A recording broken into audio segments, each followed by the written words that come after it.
ශ්‍රී ලංකාවේ වර්ග ප්‍රමාණය හා සසඳා බලන විට අපරට උරුමේ ලද දියඇලි සංඛ්‍යාව ඉතා අධිකයි. සමහර දියඇලි උසින් වැඩි, සමහර ඒවා උසින් අඩුයි. ඒ නිසාම අප රටේ සුන්දරත්වය ඔප්නැංවීමට දියඇලි ඉතාම වැදගත්. වරක උඩරට කඳුකරයේ දර්ශනීයත්වය වැඩි කරන දියඇලි තවත් වරක සොබා දහමේ අගය හා හැඩය සොයා යන්නෙකුට ඉතා සමීප වූවකි.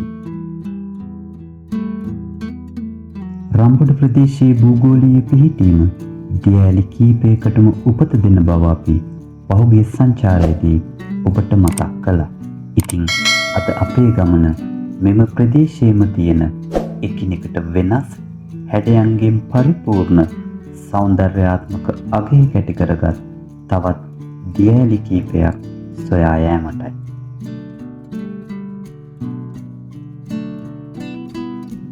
රම්බුඩ පහළ ඇල්ල බලලා අපි ආයෙත් ආවේ මහනුවර නුවරඑළිය ප්‍රධාන මාර්ගයට.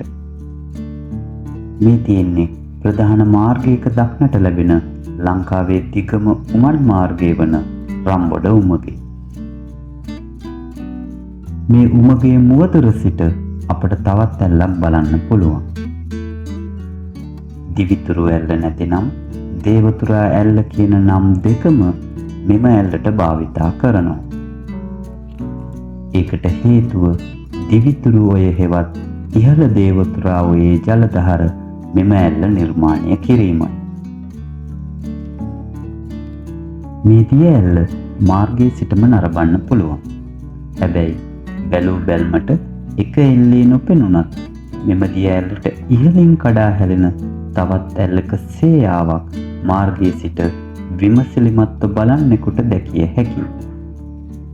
මීටර 500ක පමණ දුරක් දිවිතුරු ඔය ඔස්සේ ඉහළට ගමන් කිරීමෙන් මෙම දිය ඇල්ලේ සමීපතම සුන්දරත්වය දැක බලා ගන්න පුළුවන්.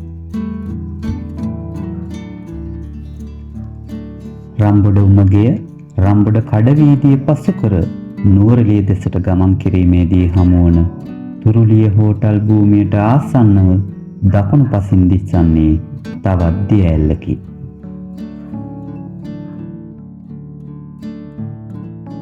දිශානතීන් දෙකක සිට එකම ලක්ෂයක් කරා ගමන් ගන්නා දිය දහරාවන් දෙකක් එකට හමුවන්නේ එකම ස්ථානයක දියඇලි දෙකක් සොබා දහමට එක් කරමින්. මේ අපූරු සංසිද්ධියේ අවසන් ඵලය පූනා ඔය ඇල්ල නිර්මාණය වීමයි.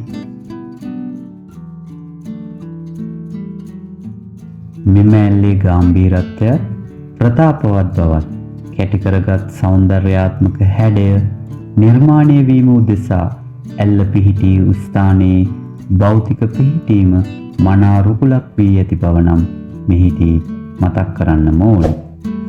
වක්‍රාකාර ගැඹුරු ආගාධයක් සහිතව මෙම පාෂාණ උද්ගතයේ පිහිටීම ඇල්ලේ ජලකඳ මේ වගේ ප්‍රචණ්ඩව කඩා හැලීමට බලපෑ ප්‍රධාන සාධකයයි.